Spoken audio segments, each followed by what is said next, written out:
You're moving along in your mix. Exciting, right? So in this lesson, we're going to learn about loudness. Okay, what we need to do with our film, which is called normalizing, what we need to do with our film to meet specs, to adjust loudness, etc. And to do that, we're going to revisit the integrated loudness rating of our movie in LUFS, remember, and then we're going to also talk about true peak, and then we're going to talk about program and gated dialogue, LRA. So LRA stands for a range of loudness units. And remember, the difference between a decibel and a loudness unit is what? Loudness units take human perception into account. Okay, so some platforms have a specification for a range of loudness units, and they want your movie to fall in that. In Netflix, for example, they have a program LRA, and then they have a dialogue LRA. So program is everything, dialogue is specific to dialogue. And they're unique in that because from what I've read, Netflix has a big focus on clear dialogue on their platform. They want people to hear what's being said. Because think about it, how many times have you had to stop and rewind because you didn't hear what they said because the mix isn't done right? So Netflix is trying to address that. Other platforms don't have the dialogue LRA piece to it. And then YouTube doesn't have an LRA requirement at all. They just have the true peak and the integrated loudness rating, okay? So we're going to jump into Fairlight, and we're going to look at how to measure LRA, and then we're also going to look at what to do if your film's loudness rating, integrated loudness rating, and true peak are not where they need to be, and we're focusing again on YouTube right now. But you need to know the LRA stuff anyway. And then also a quick note, don't confuse LRA, even though it's a range that feels like a dynamic range. Remember, dynamic range in audio is the soft to the loud. And LRA feels like that, but it's measured in loudness units, and it's a different animal. So those are not the exact same thing, okay? All right, so let's jump into Fairlight. This is going to be a good example for this because I haven't finished mixing yet, so I know I've got stuff that's way too loud in here. And so when we do tests, things aren't going to be ready to upload to YouTube, all right?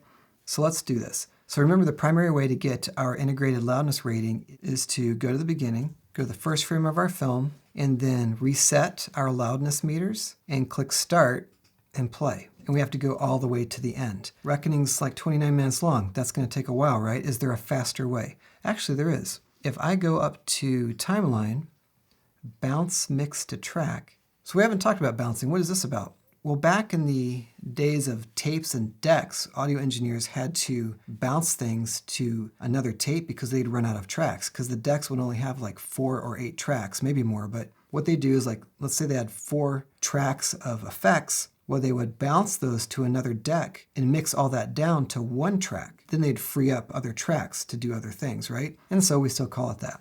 So here you can see all of my buses, and I want to bounce bus 1, everything, to a new track.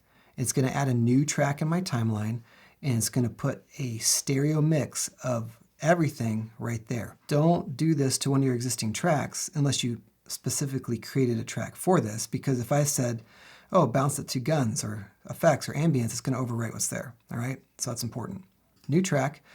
And you can also see having buses gives me some flexibility. I could bounce just my Foley, my music, my dialogue. And in fact, you'll hear that called stems.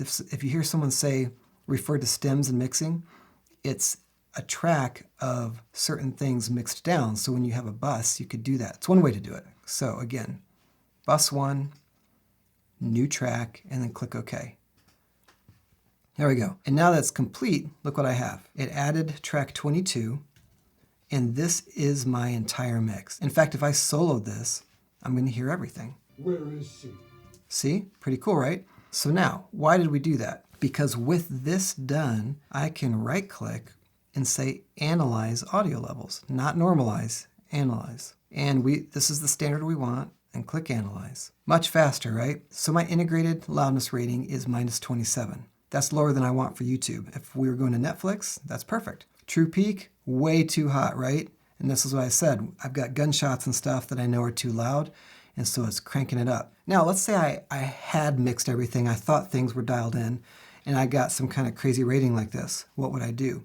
Well, here's one thing you can do. If you click this icon here, which has to do with automation, and we talk about automation in another lesson, but when I do that, it's going to add my buses to the bottom of my timeline. Here they are. And if you don't see them for any reason, just go to Index and make sure they're not disabled, okay? So bus 1 is what we're working with here. Drag that down, and we have some other good stuff. Loudness history. If we enable this and check this stuff, what we can do is play through our timeline. Okay, so I just played a range, and look, it's giving me detailed information about what's hitting where. So here's our -14. If I uncheck certain ones, I can see which one I'm dealing with. So there's my integrated, all right? But that's not the current problem. I want to address the peaks. Momentary, okay, something was louder right there. And short term, so momentary was telling me the best stuff. So this will help you figure out what's louder than the rest of it. Now, none of that was too bad. I think his hello was a little too loud, but let me go to something that's definitely too loud. So let me reset, start. Actually, I don't need to do that. Just reset. Now, I'm going to leave it at momentary and play through the gunshot. So where the gunshot went off, it's way too loud, right? If I look up here at true peak, 8.7 over full scale. You're probably like, Kyler, what were you doing in sound design? Well, here's what just happened. We just bounced the entire mix down to a new track. So now when I play this back, the volume of everything is doubled. Now that's not what happened when it analyzed that track, but when we're playing back like this, it's taken everything into account. So before you do this, get rid of that extra track or at least mute it. So if you want to remove the track, just highlight it and do delete selected. Don't do ripple delete or it'll mess with your entire timeline, right? And then go through your movie, and with this automation tracking turned on, you can identify stuff that might be a problem. And then once you think you may have fixed things, then just go back up, bounce mix to track, and this time I could send it back to that same new track. And then just right click and do a new reading again and analyze. I haven't redone mine, so I'm not going to do it again. But once you get your true peak where it needs to be for YouTube, which is -1.5 or -2, and you're integrated around -14, then you're ready. Now there's more to know about this. Number one, you don't have to adhere to the smaller dynamic range that YouTube is putting out there, okay? We talked about how Netflix is kind of allowing for a more cinematic dynamic range. You could upload something to YouTube that's at a lower integrated loudness rating. And even though, yes, it's going to play quieter than other things on YouTube, it would allow you to have more of a dynamic range. And so that's kind of up to you. So let's say you did everything you could to lower your peaks, but you're still in a bad area for true peak. Or maybe you got true peak down where it needs to be, but then by the time you got up to -14 LUFS for your integrated loudness rating, true peak was in danger zone again. Something you could do is use a limiter. And you typically add a limiter on the bus 1, okay? Because it's kind of one of the last things that happens to your sound. To demo that, let's do this. I'm going to mute this mix because we have everything live here and I don't want to double it all. I'll just loop this. And then I'm going to go to bus 1 and double click on dynamics. All right, so the limiter is off by default. Dynamics is on, but none of the tools are on. So what we're going to do is play this and watch input and output. Okay, they're the same, right? Because we haven't done anything. So this is just saying, hey, here's the signal coming in, and going out, it's exactly the same. So let's turn on our limiter. It defaults to a -21 threshold. The threshold is saying, hey, when any sound hits -21, start limiting it. Now, this is obviously not going to work for our YouTube mix because our entire mix needs to be up at -14-ish, all right? And that's the average. So all that to say, we're going to lift this threshold. In fact, before we try to set a threshold, let's pay attention to where it's hitting on here. Oh, it's hitting really loud. Let's just lower it down to like -5. Okay, they're both in the red still. So let's just for a test, crank it way down. Okay, hearing a major sound difference, I just squashed that gunshot, but I'm still getting red on the output. Why is that? Well, unless it's something I don't understand about dynamics, there may be a bug with this version of Resolve Studio 19, okay? It doesn't mean you can't use this. It's obviously working, but what you're going to have to do is tweak settings and then look at other meters to see where your true peak is. But this isn't working for me very well, so I'm just going to reset this and close it. Hopefully that gets fixed because I was not aware of that until recording this class. So instead of doing it on the track, all right, back to normal. What we could do for now is use an effect. And so this I would apply to our mix. So let me just say this. If we had to do it this way, we would need to, before delivery to YouTube, go to timeline, bounce mix to track, do an updated mix, and then go to Effects, Fairlight, Limiter, and drop that on that entire bounced mix, okay? Let me make sure this is still looped. Good.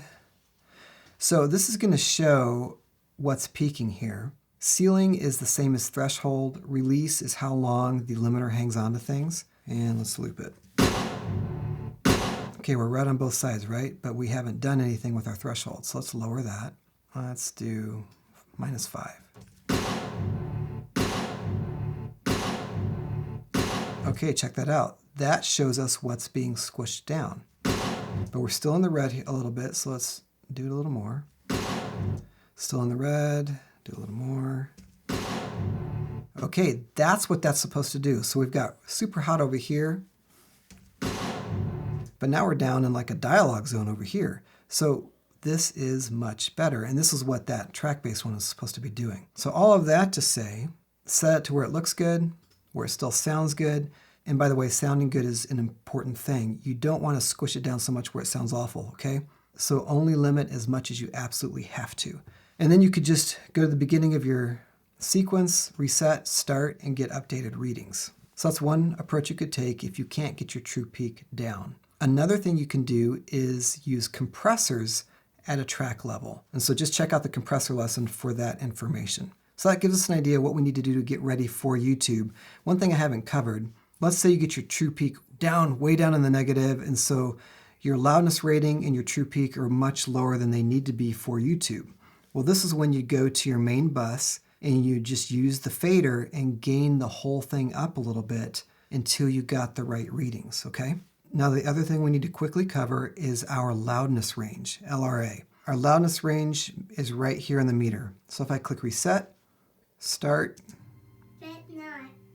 Okay, I got some values from that little snippet, but to get the value for our entire film, we got to go to the beginning, don't do any tone, reset, start, and then play your film. And when it gets to the end, you need to stop it right away because you don't want a bunch of dead sound affecting your rating. And then you'll have an accurate loudness range. And this is the program loudness range, okay? Remember we talked about Netflix, for example, wants a program and a gated dialogue one. So here's the thing. Fairlight, at least in Resolve Studio 19, does not allow for a gated dialogue reading, okay?